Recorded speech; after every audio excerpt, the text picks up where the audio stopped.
I was Ivy League. My dad didn't give me no money at Vanderbilt. I was broke. Broke and poverty is two different things, though.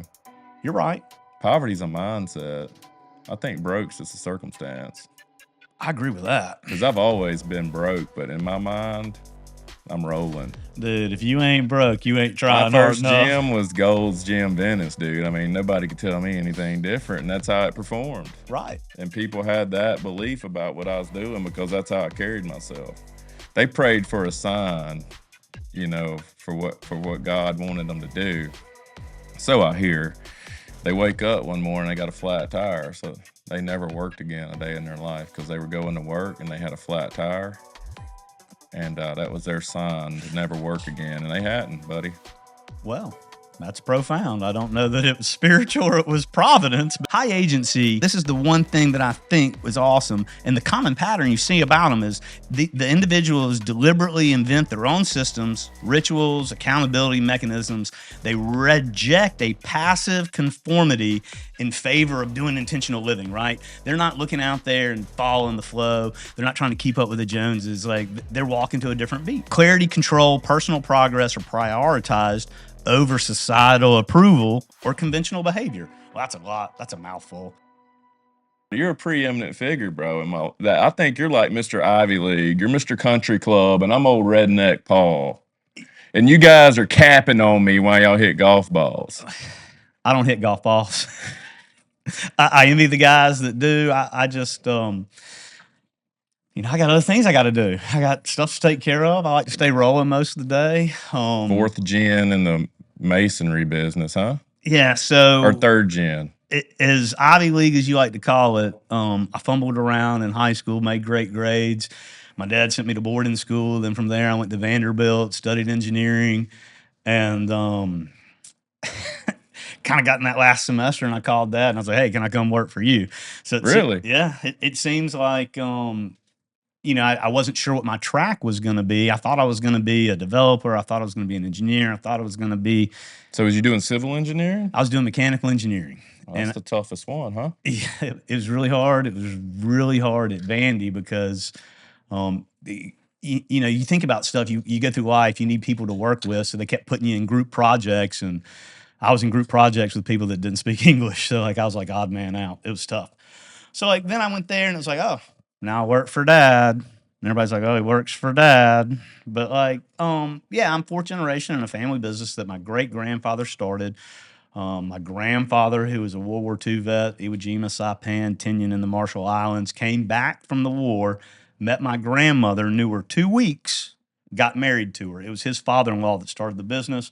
My dad and uncle ran it. Now my dad is currently the sole owner, and my brother and I run it. Your dad's a beautiful man. I was looking at him in church Sunday, and I said, if I can be like him. My dad has gone to the gym every day of his life forever. Yeah, it's a lifestyle. Dude, it's the skin regimen, too. I'm looking at the skin, bro. He's had, it ain't just the muscles. Well, I can't say I've ever seen him out of a suit, though. He's a clean guy. He stays pretty dressed up, and he's got his definite skin regimen, Did he do college? Yeah, so Dad, interestingly enough, my dad went to USM, then he went to grad school at Ole Miss, and his degree is in special education.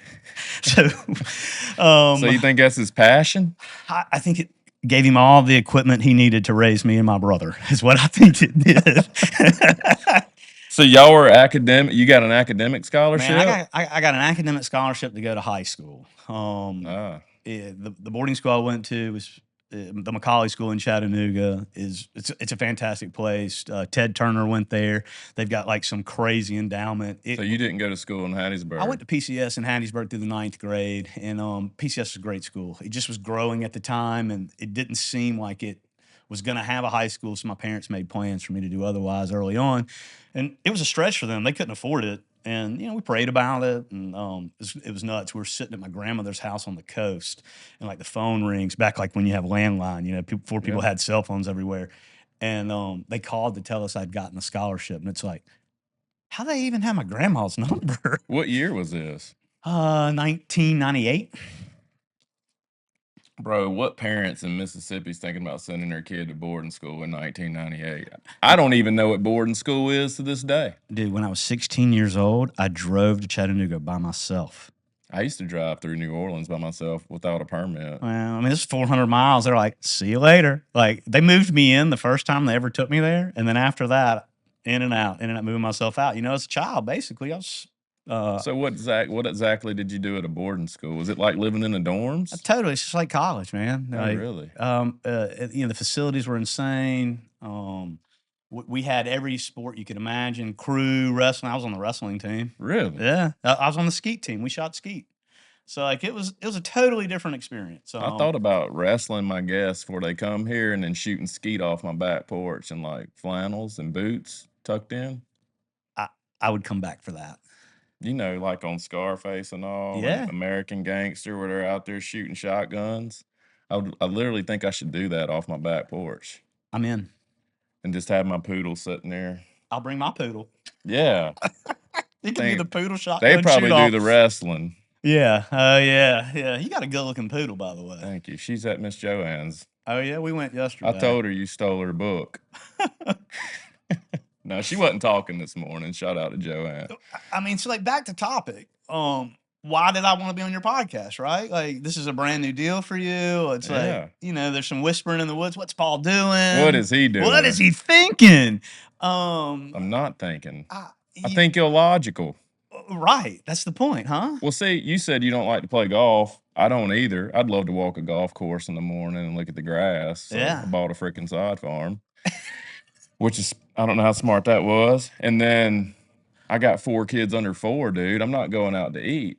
So it's like, and then I feel really led to like live to lead's one of my mission statements. So it's like, why would I go out to eat with Adam Pittman, who's a top G around here, and have this private conversation at dinner and then go home and nobody know about it?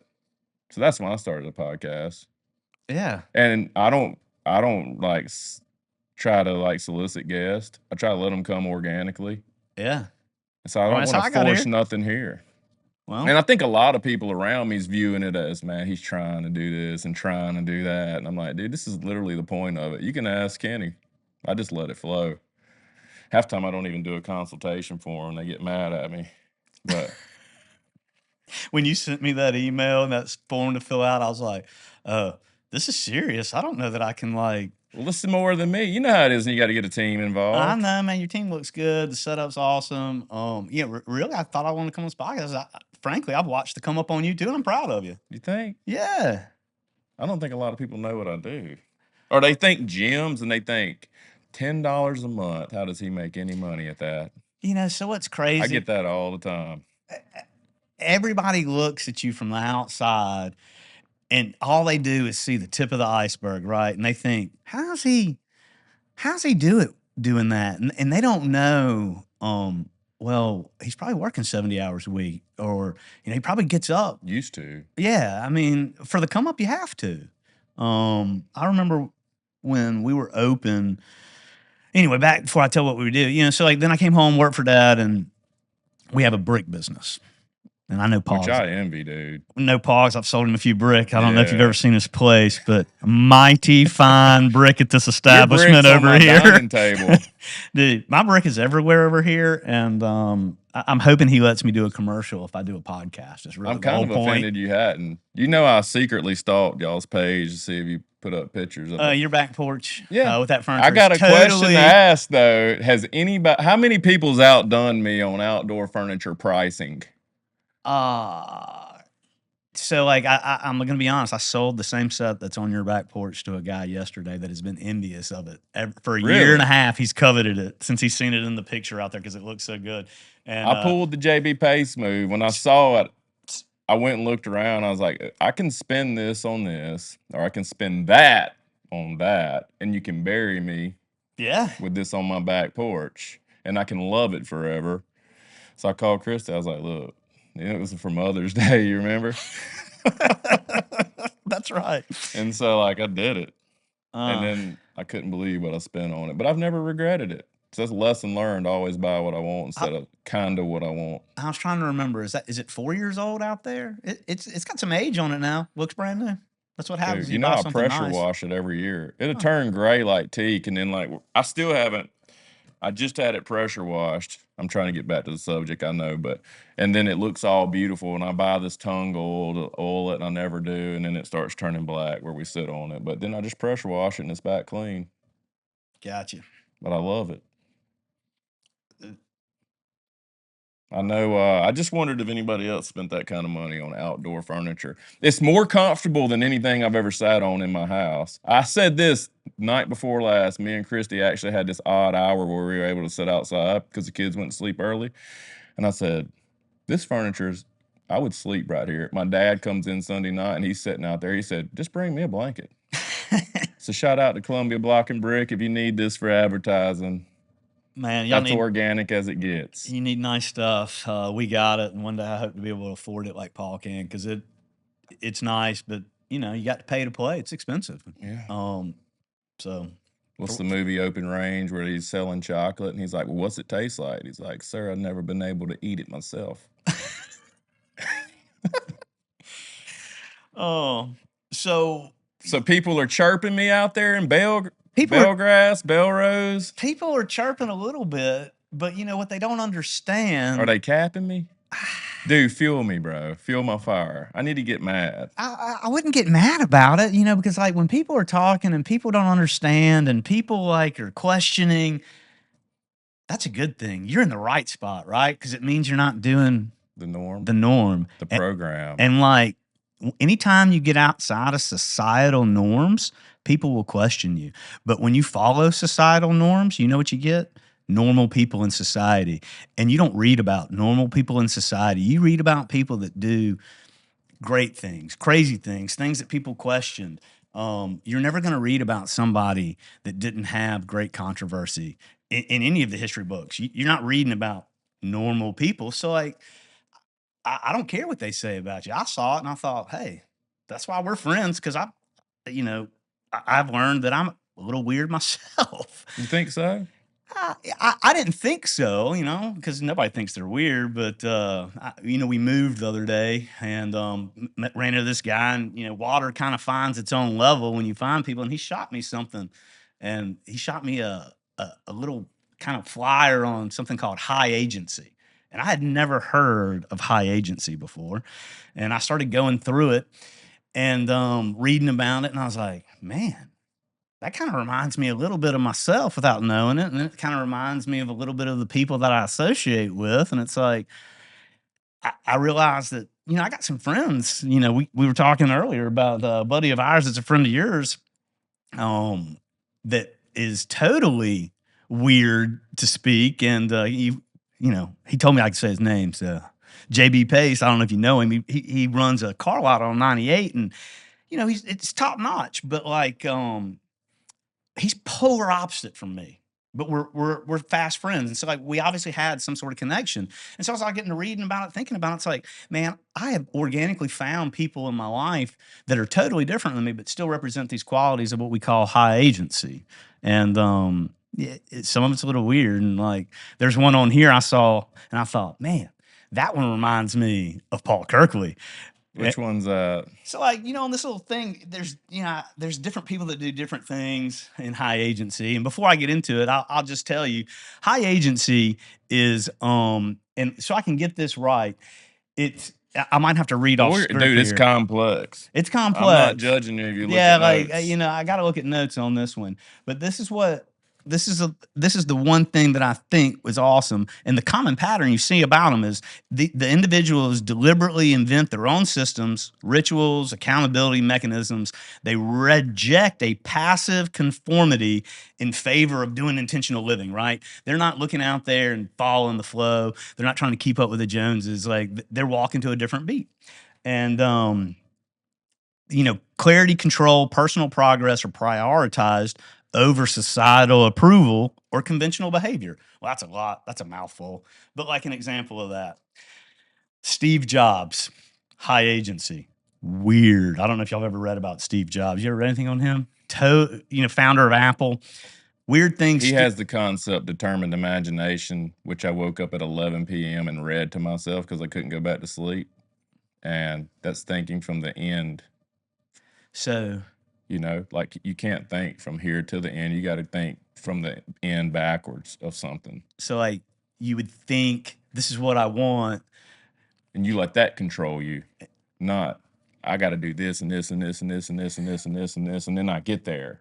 It's that I'm going to do this, and then you journey out, and then when you get there, you can only connect the dots backwards. Dude, my girls get so mad at me doing delivery schedules because I'll tell them to put it on the books, and they'll say, "But we don't have the brick here yet." And I'm like, "Well, guess what? We're going to deliver it Thursday, so we got to do all the things that lead up to that to Very make it happen." And what do you call that? determined imagination, Determined imagination. thinking from the end forward. Man, I knew I was going to come here and get some Oh, all you knowledge. got to do is light me up. I I'm letting you lead the conversation on agency. And since you sent me the same link that your buddy did, like I'm listening to all my coaches on these calls, and then like my favorite book, Think and Grow Rich, which I listen to at least an hour every day. I hear that term all the time. Now it's not high agency, but it's this person's agency to do this, or this person's agency to do that, or they have an elevated agency. And I'm like, that's an odd word to use in this place. But now I'm aware of it, so I see it. I wasn't aware of it till I saw it, and then I kind of became hyper aware of it. So I started noticing it in people, and then I started noticing and trying to think of like what are crazy habits that my buddies have. JB Pace does not save cell phone numbers in his Me phone. either. He remembers them. His number is 299. 0800. Yeah. Paul Kirkley. Do you know who Jocko Willnick is? Navy SEAL, I author. trained him, dude. You trained him? Yeah. I thought so. I put him through Hell Week. So did he teach you, or did you teach him to take that 4:30 a.m. wake up selfie of them fat quads, baby? He wakes up too late for me. That's one of his things. He wakes up, takes a selfie, assesses himself, sees what he looks like, and then he I goes read about that his day. last night, but I didn't know. Does he do that like after he works out, or he just does that cold when he wakes up? Wake up. This is what I look like when I wake up.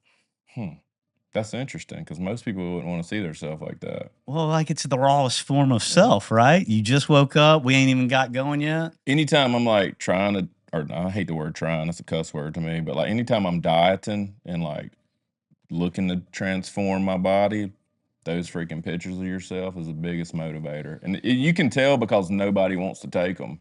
And then they get 4 months down the road and they're like, God, I wish I'd have took that picture of myself. Look at me now. So we're currently, me and my boys, we started it as a 6-week challenge. They're giving me a hard time. I'm getting old, a little soft. So that's what we did. I was like, all right, boys, take a picture. We had to extend the 6 weeks because the results haven't come as quick as they used to as when I was in my 30s. But You're not hey, juicing, bro? man, I don't. I am a protein guy. I am a creatine guy. Brought your protein with you. Well, dude, if you're going to get in what they say, Is that your first protein of the day? it is not. Oh, okay. It is not. When you get up early, you got to get it again. And if you're going to get 180 grams, I know this sounds like meathead, but like you got to like, You got to be intentional. you got to be intentional. That's another thing. High agency, intentional workouts, exercise with intent, physical activity. I'll just read you some of these. They read, they exercise with intent, they question the norm. It's like, oh, I'm not going to sit here and just do that because people tell me to do I'm that. struggling to send my school to kids. My kids to school because of it. Because now I've read that in 1925, kids were working in factories and they wasn't conforming very well, so they created a public school system. And now they ring bells between classes. And we still do this 100 years later. Haven't changed it very little at all. So And I'm a results-driven guy, so it's not like, hey, let me go cash in 40 hours to say I did this. It's like, hey, let's go do this. I don't care if it takes, let's get the excavator, or you want to get a shovel and justify working for a long time and working hard. I was growing up to work hard, and I'm just now getting that out of my system through reading and learning that all I believe is not true. man, so you got to work hard to get to a point where you can figure out how to work hard and then scale yourself. Scaling. Did you know that was the word I used when I started transforming? Is this scalable? If I go weed eat the yard, which I love to do, not really, I like to mow the yard, but is this scalable? Even that, Even just yard work. just yard work. Because I had to quit doing it. You hear him down there weed eating right now? I hear you, man. That's tough on me, dude. Y'all know I'm a worker. I'm the guy that's at Canebrake Country Club with sheetrock skinny pants on, tucked in the work boots, with the cutoff, blasted at the bar, and all the golfers are looking at me, but all the bartenders are down there where I'm at. Because I'm talking like we are. Yeah. You know what I mean? Oh man, I thrive on that, and I guess that's going against the norm. that's totally going against the norm. I'd gone to a Rotary meeting back when I was on the come up, man. I was out in public trying to do everything I could do to be relevant in my business, to grow my business. But I'm working like you're working, so I'm going from job site to job site. Might be muddy, might not be. So I Cutting wrote. you off again. Every time you've come to estimate my brick, dude, you just walk around and say, you need 17,000. And I'm like, all right, bro. And I need 17,000. I've done it a long time. So keep going, bro. I want people to know you're real, even though you look like Country Club over here. Mr. Ivy League, you watch Outer Banks? I don't watch TV. I don't I either. can't watch. I can watch sports and I can watch the news. I can't even do that no more. But like TV is just so lost on me. I don't watch TV. And I thought I'd never say that a year ago. I can't do it. Why? Why? I would love to know the answer. I mean, maybe it's because I just think there's things that are more relevant. I can't even watch sports because I'm sitting here yelling for some dude with their name on their back. I'm getting out of the stands and getting on the field, baby. You know what I'm saying? I hear you. I hear you. So I'm out doing my thing, running the roads, and I show up at this Rotary meeting, and I walk in with my boots, and it was 2009ish, I think, because all the banks had just been bailed out, and this guy that was in town, president of a really big bank in Mississippi, commented about the mud on my work boots. And I just couldn't help myself. I said, if I caught a bailout as big as the bank you work for caught a bailout, I might be able to have really nice shoes like you got. Man, that dude jumped back because normal guy. He wasn't high agency. He was just doing the thing, man. And conformed. And like nobody had ever probably challenged his way of thinking like that. Like here I was. I think I was, that would have been 15, 16 years ago. I was 26 years old, like, just green behind the ears hustling. And like, instead of encouraging me and saying something, this guy, he tried to chop me down. Like, and that's one of the things that encouraged me about your podcast is because it's totally opposite Which is of that. labeled wisdom, wealth, and work boots. Is that the name of this? That's it, bro. I started to name it Gucci Blue Collar. No, wisdom, wealth, and work boots, man. It's awesome. It's perfect. Yeah. But like this guy had the opportunity to build me up. Pour into you. Yeah. And I'll be honest, later in life, I did meet this gentleman, and he was a big reader, and so we did get to share lots of books that we enjoyed reading with one another, and I'm very fond of him now. So he did take time to pour into me later, but it might have been because I challenged his way of thinking. Did you know a doctor coming out of school, which I may get some pushback on this, the first year they're out of school practicing, they're the best they ever are? And then after that year, they get so set in their ways, they do the same thing until retirement for every patient. I mean, they don't continue educating themselves. I mean, I hear that so many times from people that graduate college. It's like, I'm so glad I don't have to study no more. Now I wake up at 3 a.m. to study, and I can't stop. Most of the time I'm like, God, it's 5. I got to get in the gym. And some mornings I skip the gym if I'm really connected to the source, bro. So what are you reading right now? What did you read yesterday? So right now I'm teaching my group how to develop faith. And I think nobody does a better job than that than Napoleon Hill in 1905 and Think and Grow Rich. So I'm rereading that book really heavy. I always try to read it some, but then, dude, I'm just really obsessed with how we operate as a human. And I'm a Christian, so it's like if we don't know how God operates and we don't know who we are and how we operate, we can do what we're taught to do. We can go out and take action. Dude, just get after it. Take action, which is true. But whenever you plateau or you get stuck and you're frustrated, it's all because you're out of alignment with who God is and who you are. And you've got to go back and understand how you operate from spirit to intellect to physical. But most of the time we jump to physical. We go join a gym because we've been out of shape for 55 years, and then we quit in 2 weeks. Well, we didn't get a plan. We don't know what we should be eating, how much we should be eating. We don't know how to track it. We don't know how to think. We don't know how to break an old habit, much less create a new one. But let me go join a gym. Right. Straight to action. And so 80% of people pay me and I never see them. And I got a problem with that. That's initially what started it for me. Most gym owners love that. And I'm like, dude, how do I solve this really big problem that nobody's ever solved? So that's where I'm at in life. I am performing in the transformation. So I'm transforming and still having to perform. It's weird. So I guess I'm in the valley. That is So I wake up at 11, read your text, read everything you wrote, and then I go back and God says, dude, you're taking notes again at 11, and you hadn't done what you took notes on last time at 11. So I said, let me go back and read where I took notes last time I woke up at 11. what'd you And I say? had some bangers in there that I never done. You're in your I'm transformation. performing in the transform. I'm performing while transforming. It's weird What's the hardest thing to do as an entrepreneur? because everybody thinks you're on that mountaintop, but you're really going through it. Yeah. And now I'm really submitting to God and like seeking Him, which is can get confusing because it's like, dude, I can't go have a conversation like legit like we are. I have to listen and receive, and then my flesh is like, dude, do this. Go out there and mow the grass, dude. You're not doing nothing in your office. You know what I'm saying? And I'm the worst to sit there and like grind something out. Get on a task, feel like you're doing something because you're actually doing something, right? Right. But Long view. yeah. Because I have this message in me that's going to change the world, dude. But I have not received it. And so, like, Kenny's frustrated with me. He's like, dude, we're going to shoot some stuff today. And I'm like, dude, I'm empty, bro. I don't know what I'm doing. But when it clicks, buckle up. I just don't want to put the wrong message out there. I'm not scared to take action. That's the easy part. But now I'm forcing something in a sense instead of like submitting.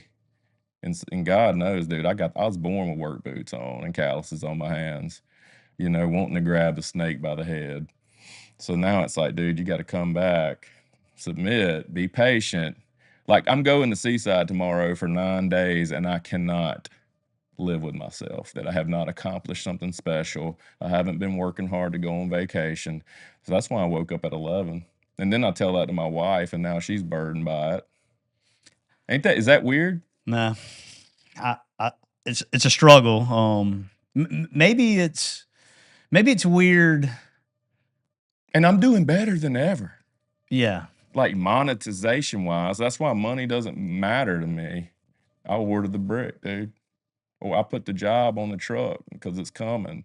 I ain't worried about the brick. Right. You know what I mean? So is it weird that you've got all the anxiety about going on vacation? No, that's normal. What's different about it is like the lead up you just said. What have I accomplished great to justify rewarding myself Which to is take this fleshly. vacation? Yeah, God says to rest, bro. Right. And I read a verse that Paul wrote that says, I've become a man to all men. And dude, who better to say that than Paul? And my name's Paul. I've literally, like, you could drop me in the Bronx, bro, and I chop it up with the bros. Oh yeah. You could drop me out in Idaho and I'll twirl my mustache and ride a bronc, dude. Like I'm that guy and I always have been. That's why it's wisdom, wealth, and work boots. Do you see me as that from the outside in? Man, I have always seen you as being just like grab it by the bootstraps, pull them up, grab a tiger by the tail, get the job done. But then at the same time, um, you're comfortable in any situation. I don't think you're ever out of place. I've had some big farmers come out here and say, dude, you are laid back. Do you smoke a lot of dope? And I'm like, nah, man, I'm comfortable in the work. But now I get uncomfortable whenever I'm like seeking. You're outside your comfort zone when you're not the guy that's physically. Because I could easily go open another gym right now. I'm ready. How many you got? I mean, I've done 9, but I got 6 right now. When'd you start the first one? 2010. Be 15 years next month. That's an impressive scale. And to connect the dots backwards, I'd never know I'd be sitting here doing what we're doing today because I opened a gym in Collins on financial aid. I took my financial aid check and bought gym equipment. For $5,500, baby. Dude, that is thinking from the end. That is high agency. That is doing something totally different. I was unconscious to a lot of stuff, which is fine because I wasn't. If I would have been conscious and needed everything perfect, kind of like I do now, I guess you could say I told my wife I'm spoiled. I don't have to struggle in a sense. You know what I mean? I need to. I've almost thought like I almost go to Peru next month with my buddy, and we're just gonna go volunteer in a town. Where are you going in Peru? I hate that. You know they want to go. I'm not I've been to calling Peru. his name, but he wants to go do ayahuasca. I've been, so like Lima is like a mega city, right? 13 million people in Lima. It's nuts. And then we took a little plane over to Iquitos, 500,000 people, no running water, only accessible by boat or plane. It's like, man, it's 2025. You got 500,000 people living here. Y'all ain't got running water. Peru there's work to be done over there, man. Like, Wear the work boots. wear the work boots. Hey, nothing. It's crazy. They don't smoke over there. Really? It's nuts. Like, you get a lot of European countries or Mexico or South America, and you see people smoking a lot, way more than you do in America. No smoking at all in All Peru. my amigos smoke cigarettes. Man, they do not smoke. They'll rip a cig, dude. You come back and you tell me when you get back, you'll say, I don't think I saw anybody smoke. If you the whole time you're there, if you see 5 people You smoking, think they're vaping? no, dude, they don't do anything. Everybody's vaping here. I don't see anybody smoking no more.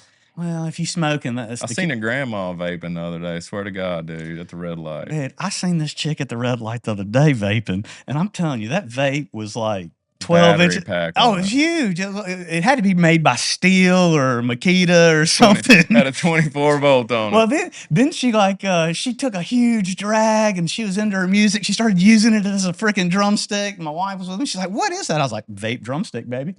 It was. Did she blow it while she was drumming? Oh yeah, man. She wasn't jamming Journey like I was this morning, but whatever it was, she was into it, man. It was nuts. But you'll find that interesting. Come back from Peru. Nobody. I mean, I don't even know if you can buy cigarettes over there. It's nuts. Do you think you're a creative guy, innovative guy? I, if you had asked me that 15 years ago, I'd have probably said no. But looking back at the track record, I'll have to say that yes, we have been very creative and innovative. You're talking to a guy whose family started a concrete block business that has sold you concrete block, brick, and I've also sold you pillows for your couch. So you talk about creative. I'm like, how do you get from one to the other? And then like, what a weird marriage of materials that somehow outdoor Work. furniture goes with hardscaping. Well, it does. If you're doing hardscaping, you're probably going to put something on it, right? Anyway, it's just outside the box, creative thinking, and Entrepreneurialism. I can be an entrepreneur sometimes. But I don't like to give myself credit. People sometimes will say that I'm confident or arrogant or any of that, and it's like, man, I've worked hard and I'm sure of what we've done, but I'm careful to like, oh yeah, But why wouldn't you do what you do? I mean, in a sense, I heard this analogy the other day. I think it was Patrick Bet David. It said, like, you think, like, when kids grow up and they take over dad's business, that they should have it tough, but they expand it. And he's like, it's no different than us saying, hey, this highway was built in 1960, tear it up. You didn't pay taxes, rebuild it then. And I thought that would hit really hard. And I was like, dude, that's so true. That's one of the things I've written for my kids is that they want to, and I'm capable of making them want to carry out my legacy and be cool enough to say, dude, order the freaking pillows, yeah. put them in the store. My children would be 5th generation and in our business. And if you've read about entrepreneurs and family business, typically the 3rd generation runs them in the dirt. And we had our struggles in the 3rd generation. We had lawyers, guns, and money all get involved in it. I don't know if you know that Warren Zevon song. It's one of my favorites. Lawyers, guns, and money, Dad, get me out of this. So it took a little bit of that, and we made it through it, and we got to. That was with your dad's era? Yeah, my dad and my uncle didn't see eye to eye on some things, and that's typically what tanks a generational family business, and we made it through that. And so, like, sure, I would love my children to carry on our legacy, but at the same time, I want them to do whatever they want to do. Right. But I'm going to give them the ingredients, and I'm going to give them the things that they can have in place. So that's kind of like what we mentioned. We said high agency a million times, like, and we kind of like said what it is. So it's like, well, how do you get it? Like, I felt like I was kind of born with it. I didn't know I had it until somebody like said that you do these characteristics. Like one of the things Steve Jobs does I mentioned him earlier. He doesn't buy license plates. He's deceased now, rest in peace. But he never bought a license plate. He drove the same Mercedes 2-door car and parked it in handicapped every time. And then he always wore black, a black turtleneck, black some sort of pants. And like, I mean, I'm sitting across from you right now. I'm wearing my standard issue Columbia Block and Brick blue shirt. How many times you ever seen me out of You're it? branded, Yeah, dude. I'm branded. It's my deal. But so it's like, how can so I didn't like see Steve Jobs wearing black and think I'm gonna wear blue every day. It's just kind of like it was just in me. And so how do I get my kids to be like that, right? We got kids the same age. What we said they're 1 month apart, the twins Yeah. and Pratt are 1 month apart. And I want my children to have the same drive that Paul Kirkley has, the same drive my buddy JB has, your buddy JB has, the same drive that a lot of people that come on your podcast have. So, is high agency nature versus nurture? Well, it's a little bit of both. So, like, man, I want my kids to have. So, like, I'm thinking, what are some things I can do for my kids? Well, I can teach them to be independent, and without even knowing high agency, some of my older children, one of the things that we've done with them, ever since they can talk, you at a restaurant, if they can tell me what they want to eat, They can they order can it tell the themselves. waitress what they want to eat. So my kids been ordering for themselves since they were, able to verbalize. Um, so like it's that's a small example you can do with a 3-year-old. But then when I was coming up, my dad, uh, I think we've covered it. I'm a generational business, so we had to come up. We had struggles. We all had all sorts of things that we had to deal with, but we also had some blessings too. So my dad would give me the ingredients that I could get through life and make my own decisions. He'd let me succeed and he'd let me fail. But it got time to buy my first vehicle. My dad was nowhere around. I was back going through the classifieds, finding what I wanted. Called the guy, negotiated the price, told dad, "Hey, you need to take me out here. We're about to buy a new truck." And ever since then, that's carried on into our business. Like the last 3 major purchases that we've made with our business, my dad's been out of the country and he didn't even know we did it. But like he instilled all those qualities in me. You find a deal, you see it, you act on it, you don't wait, you don't even think about it. And that's kind of like a high agency thing. So it's like, okay, I don't want my kids to stutter when they're at a restaurant trying to order a cheese quesadilla. Just get it out and let's do it. You want it, tell her you want it, and we're going to do it. And What if they want the 8-ounce filet? baby, if they want to order that 8-ounce filet, they can order it. We were at a really nice white tablecloth dinner, and I believe in exposure. That's one thing. You call me Ivy League, but I was a Yeah, redneck when I because got if there. you don't do that, they're gonna grow up and go to that restaurant and be uncomfortable. That's right. So we were down at Voyager at Orange Beach, overlooks the Gulf of America. It's amazing, and they wanted quail knots. My 8-year-old ordered stuffed snappers, the whole fish head on. My other son ordered something totally whack off the menu. They ate every bit of it, and it's exposure, right? And you give me a hard time about being Ivy League, but that's what I got more than anything was exposure. I remember sitting in boarding school. This was high school, and when you're a underclassman, it was common practice you'd ask the upperclassmen to take you to dinner because you had a car and they didn't. And I'd carried them to I don't know, like TGI Fridays or something. And we're sitting here at the table. They're all younger than me. And I didn't know them real well. And they get in this conversation. And I realize about 10 minutes into their conversation, I'm the only one at the table whose daddy does not have an airplane. Not that that bothered me, but that gave me exposure to see, hey, that's a normal thing in a lot of circles once you get outside it. Well, how do you get an airplane? It's kind of like backwards thinking. It's like, that's my goal. And if you can raise them like that, they Yeah. already are programmed to believe they can have that. So you just got to give them the exposure. Let them order what they want. They want to fall flat on their face because they ordered something they don't like. I don't scold them. I'm not like, well, why'd you order that? You don't like it. We order something else. I mean, it's $20, right? Right.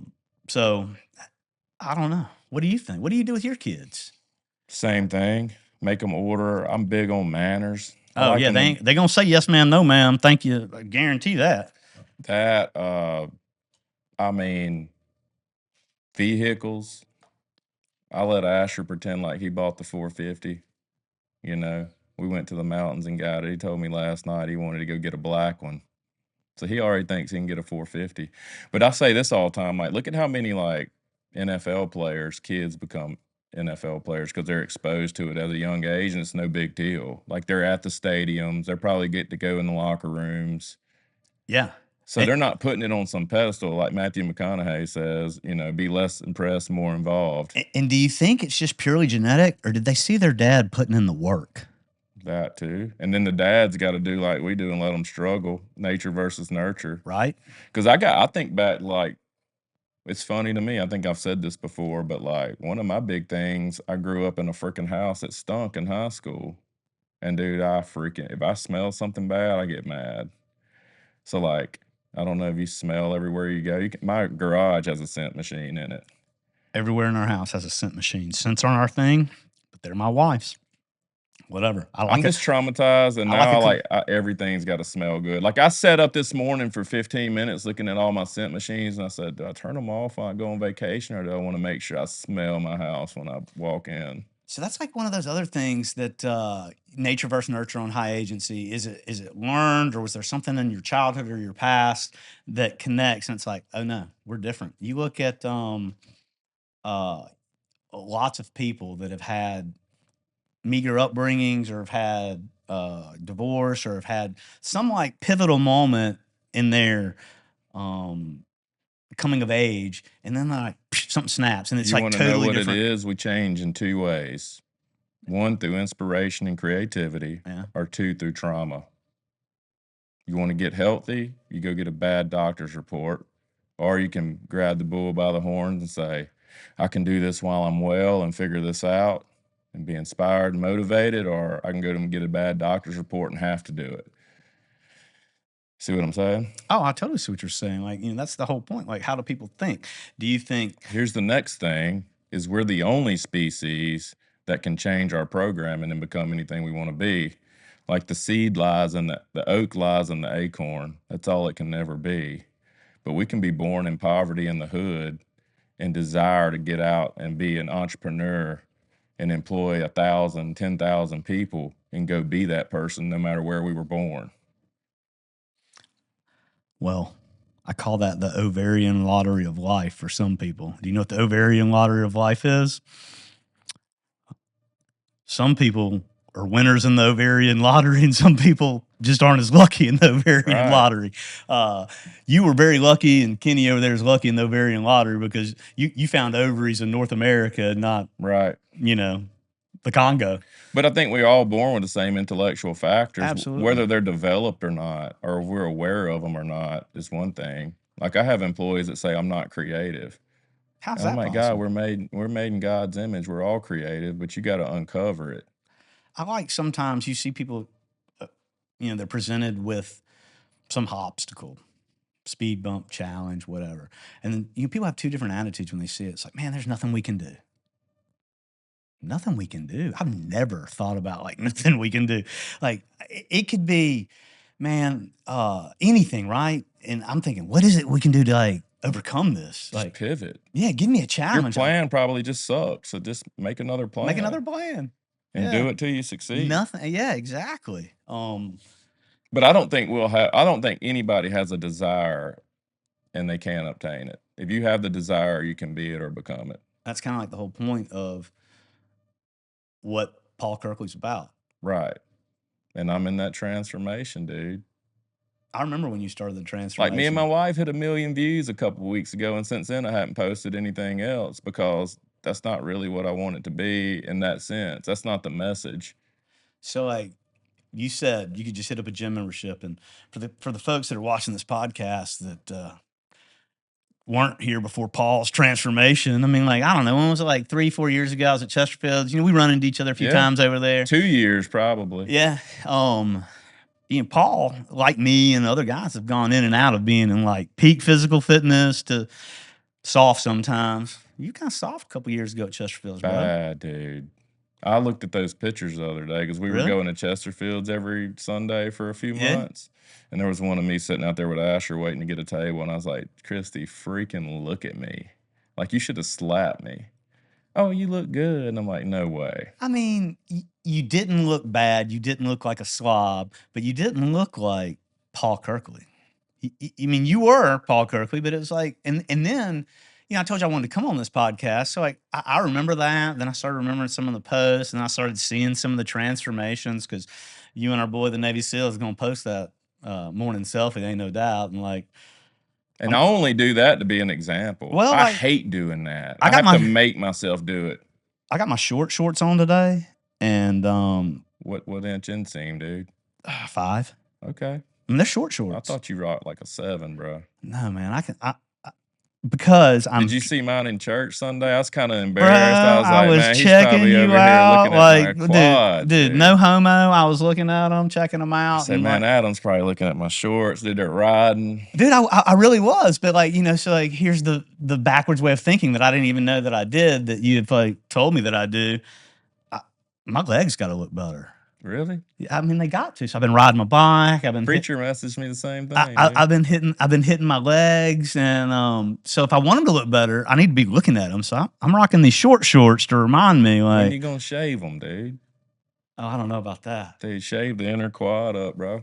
Dude, I don't know about that. I mean, just groom them, don't shave. I'm really not. Kenny shaves. I just get the groomer, bro. I'm not a hairy guy. I could never grow quite the beautiful man beard that you've got. I questioned my beard because I knew your Ivy League was coming on here, and I was like, he's gonna be slick. Oh, dude, I shaved this morning.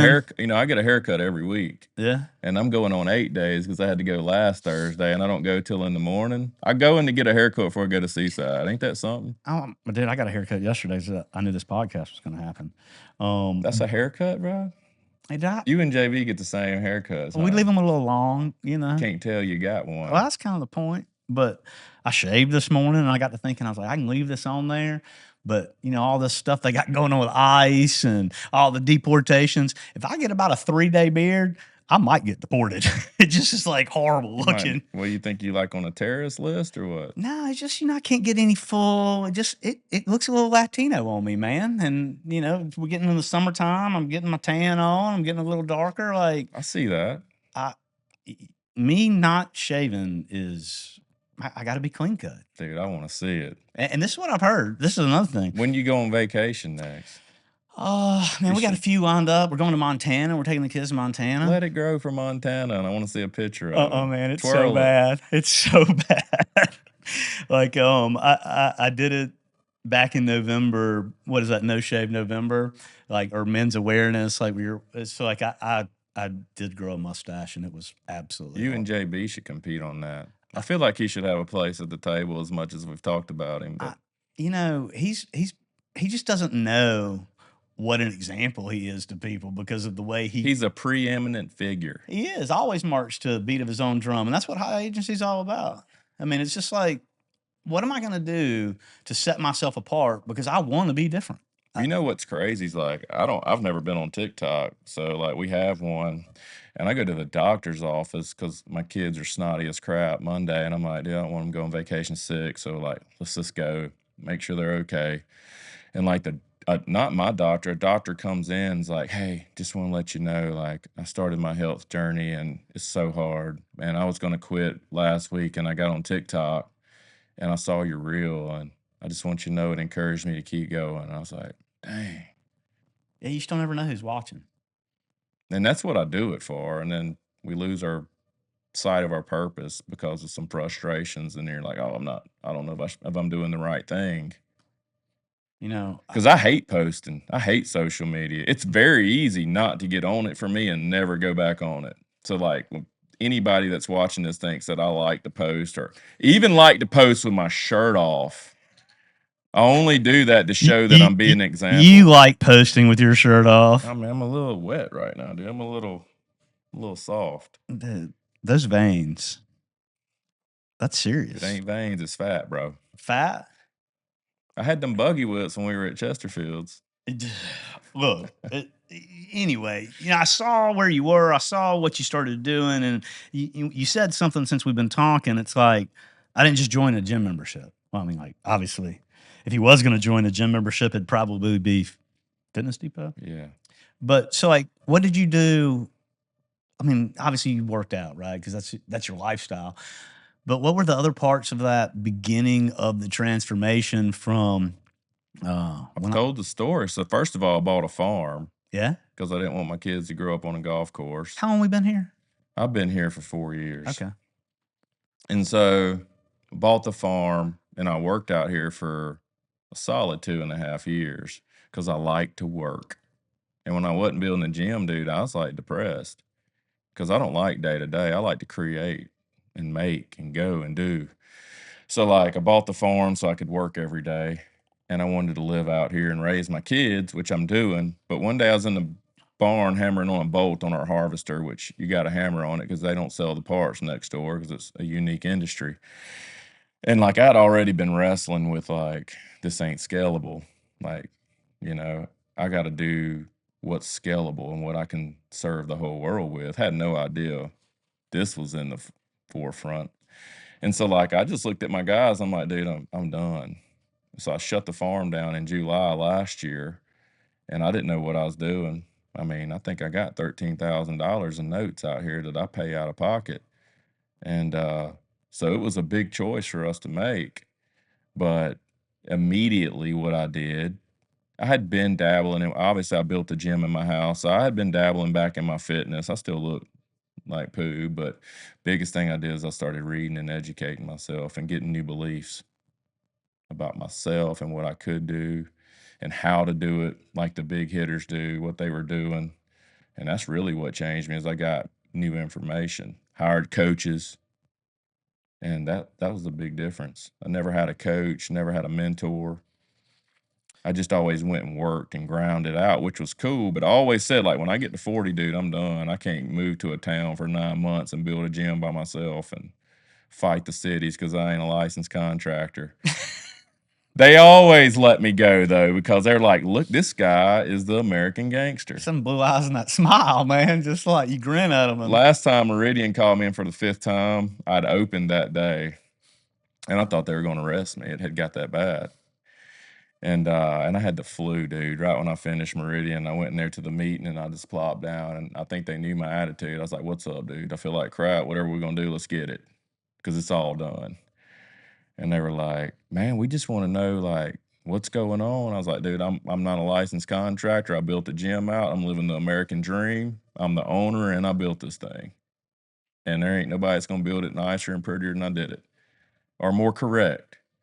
And they were like, "Well, that's fine. That's fine." Dude, they let me go. Let me go. I never heard back from them. So shout out to Meridian. oh man, there's also one of those other beliefs that I believe, and you've heard it. It's kind of cliche, but if you're gonna do it right, and you know you're doing it right, and there's this like, You mean well. and you mean well, and there's this hierarchy of like society red tape. Sometimes it's just better to go ahead and do what you know is right and ask for Don't forgiveness put a later. tag on the car. Right. Parking handicap. Parking handicap. You're gonna die of cancer anyway, bro. I think Steve Jobs owned the building You anyway. think that's why he got cancer? Uh, Think he attracted it, bro, doing stuff like that? yeah, no, I don't You know. believe in the law of attraction? Man, I believe in the butterfly effect. There's no doubt. Explain that. Butterfly flaps its wings, and because he flaps his wings, someplace, somewhere else, a rock falls off the mountain. In other words, everything that we do throughout the day has a ripple effect into something else in somebody else's life. I believe in that. Is that karma? Or is it God doesn't sleep? I believe in that. But, That's another thing I don't think we think practically, that God's everywhere and God's omnipresent. But when we really break that down to how he operates, that's like, ooh, that's woo-woo. yeah. Because I'm a worker and I'm just like you. I'm a fixer. I'm a doer. So what I'm really bad about is being patiently waiting on God to solve the problems that, I just naturally think I can do. Right. Especially when you don't have a legit answer and you're like, I'm just going to go do. Now, the answer lies, this is funny, dude. I have some relatives that, I hate to say they're my relatives, but, they prayed for a sign, for what God wanted them to do. So I hear they wake up one morning, they got a flat tire. So they never worked again a day in their life because they were going to work and they had a flat tire. And that was their sign to never work again. And they hadn't, buddy. Well, that's profound. I don't know that it was spiritual or it was providence, but Do you think anything good comes of poverty? makes you hungry. I mean, I was Ivy League. My dad didn't give me no money at Vanderbilt. I was broke. Broke and poverty is two different things, though. You're right. Poverty's a mindset. I think broke's just a circumstance. I agree with that. Because I've always been broke, but in my mind, I'm rolling. Dude, if you ain't broke, you ain't My trying hard first enough. gym was Gold's Gym Venice, dude. I mean, nobody could tell me anything different, and that's how it performed. Right. And people had that belief about what I was doing because that's how I carried myself. Now I'm all like, oh, this ain't the best. This ain't the best. I don't know if I can believe in it. Like myself right now. I'm not Jocko Willink. You know, I'm not Gary Vaynerchuk. I'm not Ed Milet. All these guys I want to emulate, which are the best there is right now. And that's who I'll constantly compare myself with.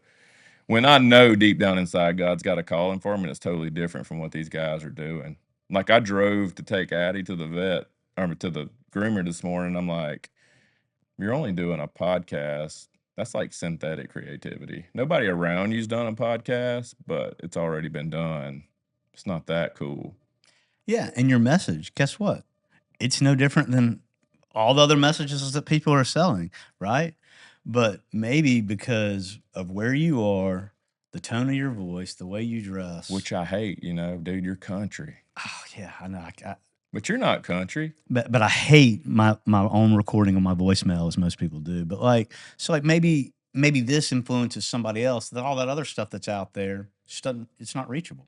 You know, the person's not reachable because the delivery or the vessel's not right. This is a different vessel. There's no doubt. I just got to get the message of the vessel. I'm the Man. vessel, but I got to figure out my message. Dude, I think you got your message pretty clear. I need somebody to pull it out of me, though. I seek it every day, and I'm like, dude, that ain't that fire. I'm like I know I'm for the entrepreneurs that are like self-employed, trying to figure it out. But then I sit here and start comparing myself to these $100 million guys, these billionaires, the Dan Peñas, and I'm like, I don't stand a chance. Dude, you know, we talked about not watching TV, but That's- have you ever? The one thing that you could watch is that WeWork docuseries with Adam Newman. He like he blew this thing up, and it was like, you know, leased space. The dude's total high agency because he walks barefoot everywhere he goes, so he's like weird, but like blew it up, everything. It's a total flop at the end of the show. True story, but he's worth $2 billion. Like, how's that happen? Like, there's no such thing. like the Tate brothers. It's like the Kardashians. Comparison's the thief of joy, though, man. So like, I try not to compare myself to those guys, but rather look at some of those guys. Like I was telling you, I was at that table with those guys that all dads had airplanes. Well, it's like, man, I didn't get down and out because my dad didn't have an airplane. It's like, well, if they got it, so can I. And it's not like I'm comparing myself like, man, it's like, it's out there, baby. It's attainable. I think it's like, why do you want the airplane? I know why I would want one or to travel in one, but I don't know if I want an airplane. I don't know that I want one. I just put it out there as like it I was. want to go speak in New York, and my twins are asleep, but they all want them all to go with me, and they get to sleep on the tarmac while Daddy speaks, and we come back home. That's why I want a private jet. Because I don't want to go do all this stuff and like leave my family. Is that weird? No, I want them to go with me. Like, and if it's drivable, like we're in the Sprinter van being driven, cutting up in the back. Yeah. Having dance offs, you know what I mean? You got dance moves? He's a professional dancer. So no, I don't. Me either. I mean, if you notice the carpet's a little messed up back there, we've been practicing. No, I don't have dance moves. I won $20 in like junior high for dancing, but I could do the worm backwards, which I guess was kind of high agency. And so I would hit the worm backwards through the dance floor, and people were like, "What is this guy doing?" Man, there's certain things that I have a signature move, signature joke, signature dance move because I can't do certain things, but like you got to have something. Like I knew a guy, you know him too, but he does card tricks. And it's like a weird thing that he does, and People that are good at magic are cool. Cool, man. Because it takes practice. I'll be eating out of your hand. You do a card trick. Like if we're at a negotiating table and you busted out a card trick on me, whatever you say, sir, I'll pay it. You ever have the waiters that can do them? Yeah. Especially like in Miami, that seems to be a big thing. The waiters are just like all of a sudden stop taking your order and start doing card tricks. tip through the roof. You do a card trip at my table, man. Why not? I don't know. I mean, that's pretty cool. Um, So what do you got? Like, you're a creative guy. Is there more than like Columbia Block and Brick that you have a desire to be or do? yes. So like Columbia Block and Brick could be scalable, right? Another brick business, another thing. Um, but so much about what we do well is our team that's locally, and we expand out, you know. So like we sell all the way coast to coast on niche products. So we do get outside. You know, the used brick that you bought. I had somebody pick up yesterday going to Texas. I got 2 more loads going to Nashville. We've been in California, Palm Beach, just all over. So that part of my business is scalable, because it can be me outside the state lines. But where I struggle is, you know, we've looked at buying some other businesses, and in the entrepreneurial problem, are you working on your business or are you working in it? Are we transforming or are we performing? I'm like no different. I get stuck in working in my business. So we're kind of in a rut. We're having a hard time finding that next thing for Columbia Block and Brick on scaling it. Is it the brick business? Is it the furniture business? But what we have done is, you know, we scale what we can do. So, you know, we're looking at multifamily. We've been doing a lot of that here lately, and that's scalable for us because it's hands off, and you know, it's like one of those things you were talking about. It's not me working, right? It is What's me the one working. thing you think you know so niche down in the business? Reclaimed products, Where to use them? where to get them, Why how don't you consult virtually? really. That's what I'm doing, bro. I've set up a media company here. That's my big message as I walk out here and I put a message to the world, or could. I mean, we You could are. charge some big wig $40,000 an hour to consult him on what brick to use, and he got the look he wanted, and he's happier than ever. Well, I mean, technically, that's what And we. then you provide it because you got the source too. Well, I mean, technically, we like do that. Man, I'm. You're a busy man. You know what? And what's bad is I got this phone case on here. I couldn't figure out how to silence the thing. Thought you already did. I tried to out there, then I muted it. Like, I'm the same way. I'm like the Mine never most rings though. technologically unadvanced engineering major there ever was. Like, Me too, but I tried to quit saying it because my biggest frustrations every day are technology. Like, I had 3 women in my office to set up my Zooms because I'm yelling yesterday. I'm teaching and I'm learning on Zooms at the same time because I don't know how to do these PowerPoints. And then I'm not good at teaching and I'm having to figure out PowerPoints as I teach, and I'm not good at that. I was like, it's not happening this week. man, you know, there's some things that I'm willing to learn, and then there's some things that like I'm willing Who, to. not how. I'm willing to get some people to help me do it. Same. And that's an arena that. But about like 6 Zooms in, and it's the same Oh my problem gosh. every night, and everybody that helps you's gone, and now you're down there melting in the fire, and your character's on the line. This guy's a guru. I paid him to help me, and he can't figure out Zoom. He's got his Zoom muted. Yeah. He's just over there talking a mile a minute. Yeah. This guy's got a cat filter on. He just pulled his whole computer up. Like, I see everything on here. He's been on Canva today. You know, so like, are we in a creative rut? No, I don't think so. We just bought the property next door to us, so we're expanding into that. You know, I told you we started a block business. Now we don't make concrete block anymore. We cut all those thin brick. I don't know. You haven't bought any thin brick. You buy full brick, but like we do these thin brick and we distribute those from Texas to Florida. So like we're always doing something, but like, is it earth shattering creativity? No. Is it going to change anything? No. But are we always going to do something different next year? Progressively moving forward, though. Yeah, I'm not doing what I did last year. I mean, yeah, I'm doing what worked last year, but I'm tweaking it. I'm tweaking it. You're never going to look at me in 5 years from now, and we will be doing a lot of the same things that work, but we'll be doing something different. And my store probably won't look like it looks like. You know, there'll be a remodel. Is your There'll store exitable? Yeah, always. You know, That's good. when you say exit, well, like, do I have an exit strategy on it? Well, like, yeah, at any point you could exit and go buy a $30 million business based on what you sold yours for. Yeah, I mean, like the business is exitable because that's the way we run it, and it has systems in place, and it could be purchased for somebody else that wanted to scale that had more systems in place to do multi-site. But we Or were just talking. assume it to their already brand and have 2 more locations. I mean, is that the exit strategy for us? We've talked about it, but then again, Just let it happen if it does. yeah. But do I want to see the fifth generation of my children carry on the legacy? Man, that'd But make. what if they don't? What do? Exit? I can't just. Everybody says exit while you can. While the getting's good, get it, and then go buy. For instance, like that's the name of the big wigs right now is sell for 10 million, take all that and go buy $100 million business.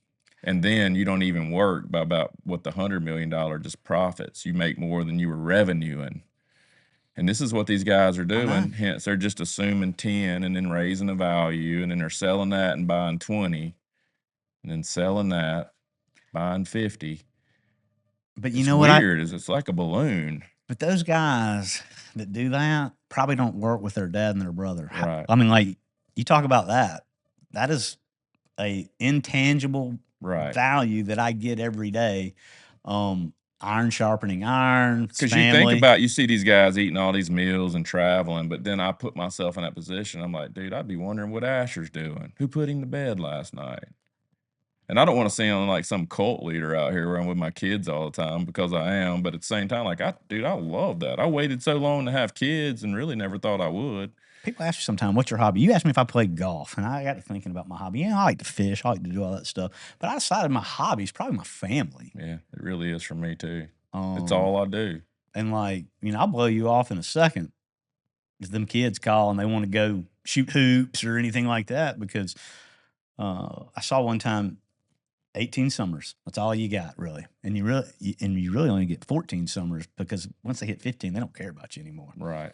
So, fortunately, you had children later in life. I did a little bit too. So I had able to grind it out for a little while that has afforded me some time. Right.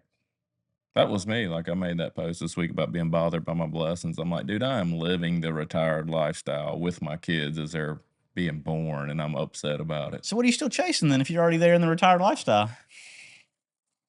I want to have the freedom of money to the point where I can create everything that comes across my mind. Is that weird? Like, if I want to be doing 3 gyms right now and coaching, I want to have that freedom to do that. And I'm not there yet. I would have to struggle a little bit. I'd have to get uncomfortable. What are you going to do when you get there? I stay uncomfortable. Oh, yeah. Is it uncomfortable or is it incontentment? Or uncontentment, or lack of contentment, however you say that. Oh, I got "be content but never settle" tattooed on my chest, and I was pretty unconscious about what that meant. But now I'm like, dude, that was a clear message. Say that again. Be content but never settle. That means love who you are right now, no matter what. But it don't mean you got to settle. Man, that's powerful, because I struggle with contentment, because, like,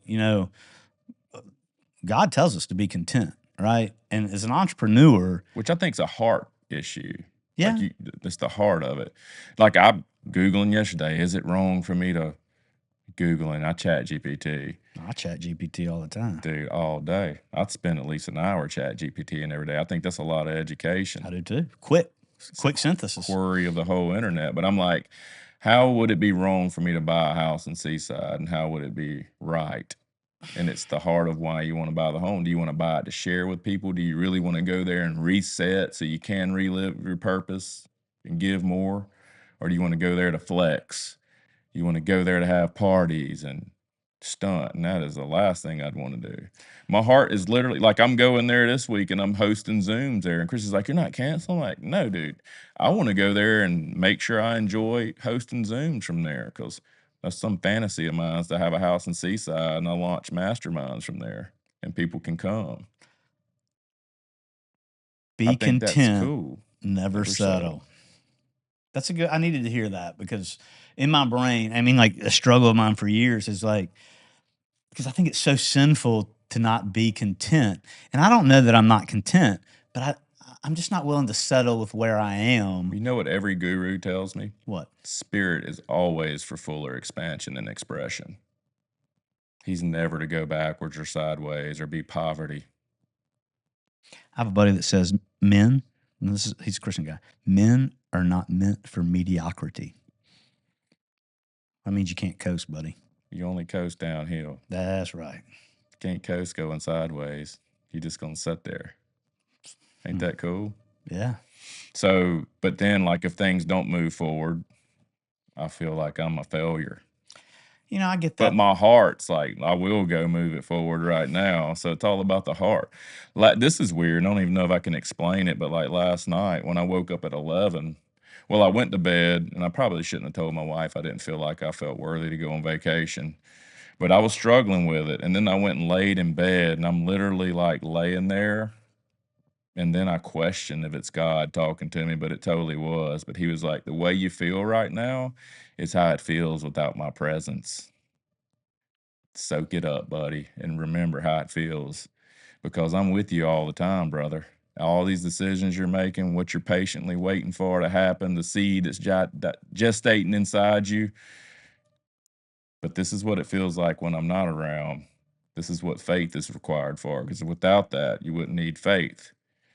And like, dude, I laid there and I was like, cool, God, I'm gonna soak this in and enjoy it because I don't feel your presence, even though I'm sitting here talking to you. This is what it feels like, this empty vessel, and you can have it all. But the feeling, like you see these rock stars kill themselves. This is how they have to feel, man. Everybody knows them, they're famous, they got the money, the houses, the cars, and they kill themselves.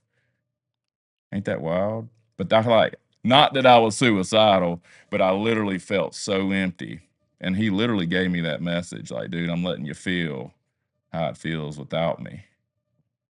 And then as soon as I changed my perception, I said, cool, I'm going to soak this up and remember how it feels.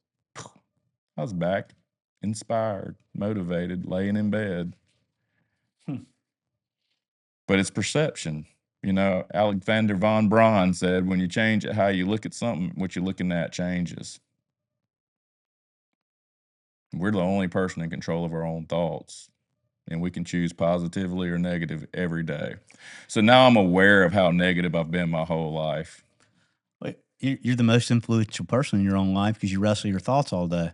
So if you can't change your thought process to positivity from negativity, you're just going to be influence yourself to be negative all the time, Right. all Which the is what time. we've done as a society. That's our paradigm. You know what that is? Man, I was an engineering major, not an English major, so like a paradigm is like Well, a this is more weird shift. philosophy. It's a It's where all your habits and beliefs are stored in your subconscious. okay. And if you studied yourself, 95% of your day, your body's in control of every habit. When you drive back to the store, you're not even thinking about it. Your body already knows what to do. You're talking on the phone while you drive. Oh yeah. Well, You know the route. how many times? You I mean, brush your teeth the same way every time. I've heard that. I've been saying I'm going to film myself and see if it's true. But everything you do 95% of what you do, your body's in control of your mind. Which, when you think about how your thoughts should control your feelings, right? Because when you tie a thought to your feeling, then you believe. And then when you believe, you go do. But so many times we let our feelings, how we feel, control our thoughts. And then we spiral down. So even when I'm sick, I'm like, no, my thoughts control how I feel sick. My sickness ain't control how I think today. I'm never sick, like ever. Law of attraction, man. Keep speaking it. I mean, it's just, and I'm not proud of that. I don't think I've like got some crazy immune system, but growing But you up, don't dwell on you it. know what my mama told me? You ain't sick. You don't feel good. Feel. You're not sick. You don't. I mean, like at my house. Do you understand what disease is? Dis-ease. Mhm, If you're diseased long enough, you're gonna get a disease. no doubt. Talking about like your grandpa, your father-in-law, like I heard you say, like it's genetic. Did you know that like 95% of our genetics are based on our thoughts and feelings now? And only 5% are linked to our family lineage? There's a guy here in town that has a debilitating disease, and he should long be gone. You know who I'm talking about. So I haven't discussed this with him, so I'm gonna leave him nameless. But he has changed his thoughts. He has changed his physicality. He has changed his routine. He has changed everything, and he is like a freaking phenomenon in the study of. Uh, I think it's just cystic fibrosis, right? Totally degenerative. Man, he has lived way past anybody ever thought. And honestly, I don't see him stopping anytime soon. You know what I'm saying? And it's like totally. It started here, like you were talking about. You just don't go join the gym. It started here. He knew what he had to do. He didn't just start benching 400 pounds, right? Process over time. And I've been watching him do this, I don't know, a decade. Because we've known his family for a long time, knew his parents. So like, my dad's just amazed by it too. So it's just like you look back at it now, I've been like watching it for 15 years, and it's like what you just said is so true.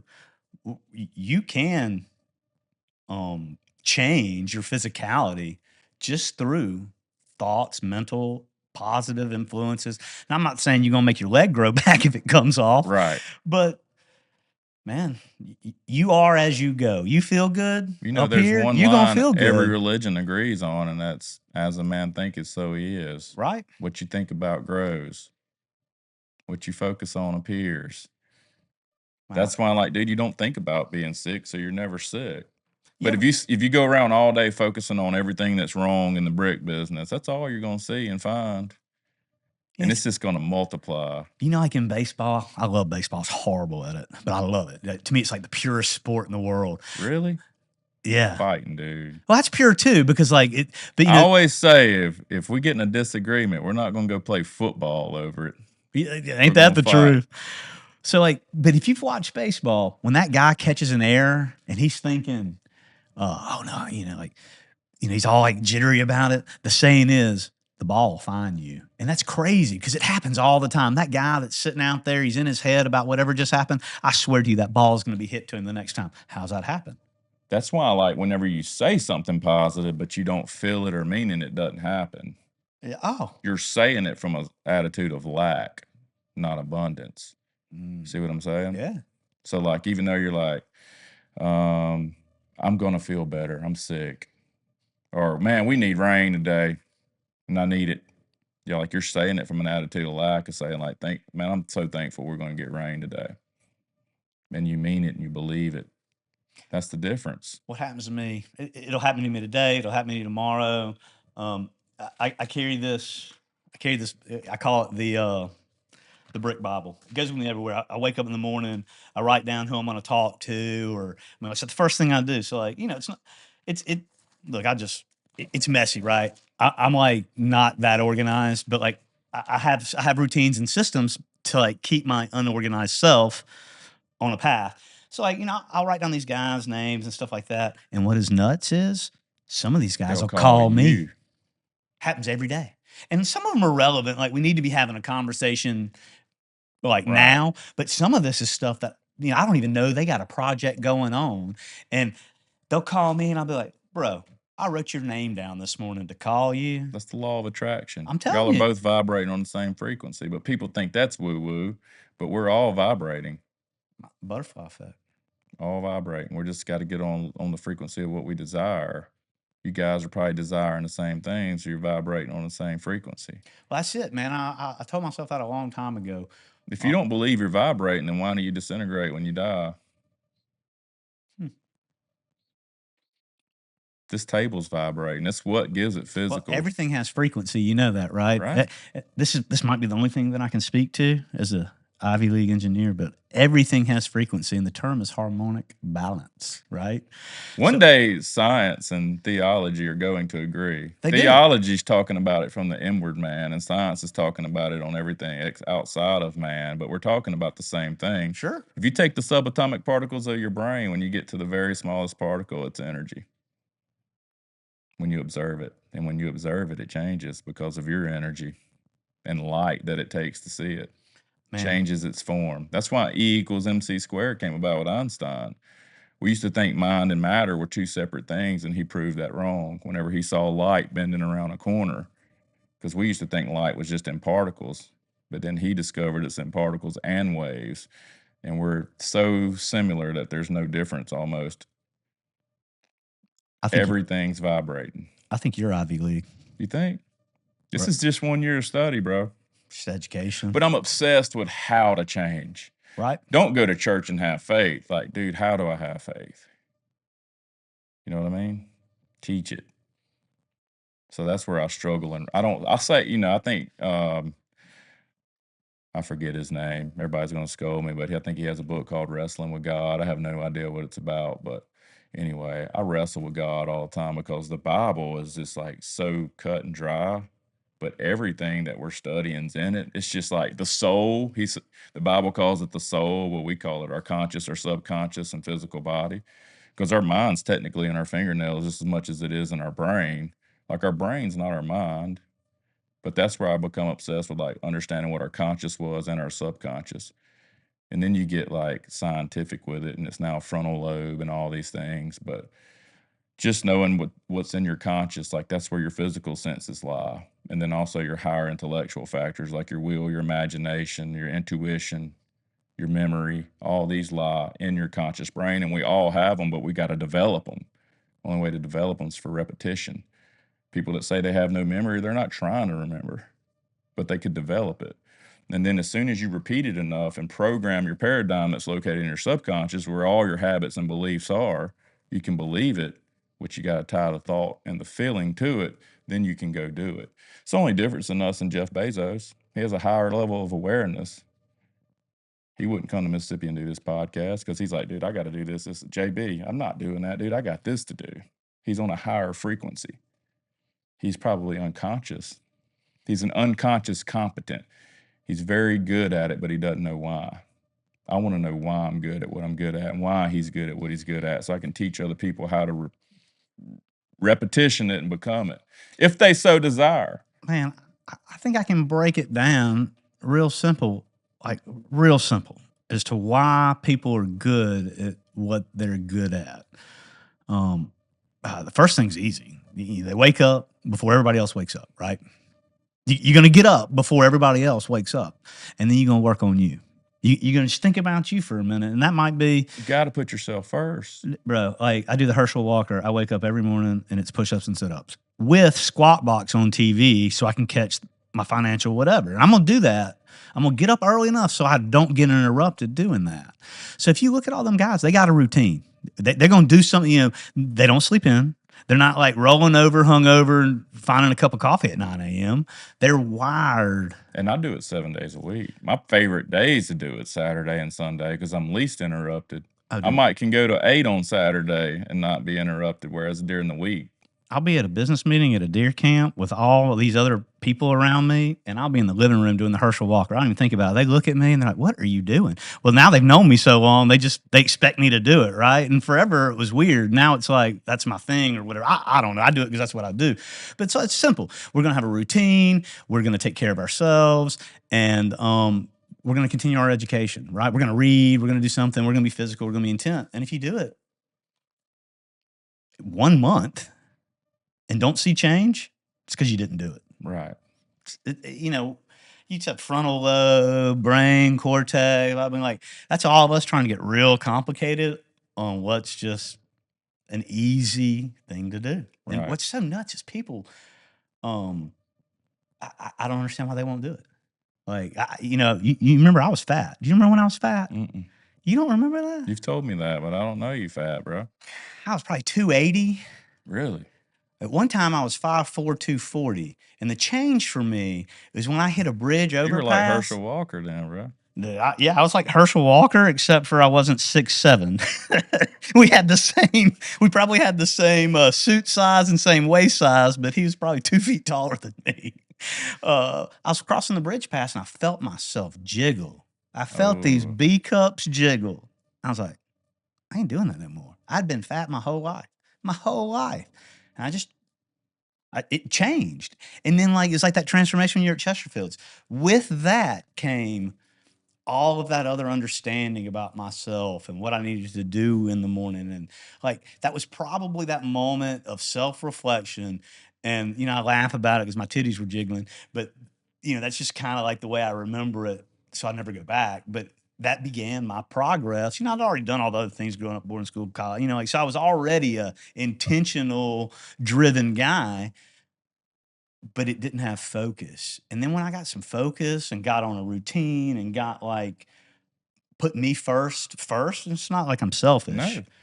It's kind of like that thing you're on Can't that. pour from an empty cup. You can't pour from an empty cup. They tell you to put your oxygen max on before Yeah. you help your kids. You got to take care of you before you can take care of those you love. And when I started doing that, and just like, I don't know, I think it was like I was like 3 months in, and I was still fat as a freaking whale. And Probably like, weaker than you were when you started too. oh yeah, mentally weaker. That's a biblical principle, man. All intentions met with disruption.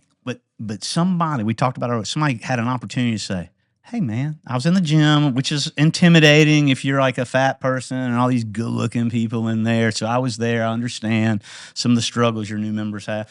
And some guy I didn't know, but had seen me coming in being intentional, was like, hey bro, your arm's starting to look good. And then like, I mean, like, I did not look good. I was soft. I was everything. But that guy let me know I could do it. And I went from, I go up and down. I've been like you. I've been ripped and shredded, and I've been, You tied a good feeling yeah, to a thought yeah. that guy planted in you, and then you believed it. And then I turned it into action, and I believed I could do it. Right. Nuts what positivity from somebody else can do. And just going back full circle, and that's why I think your message is important.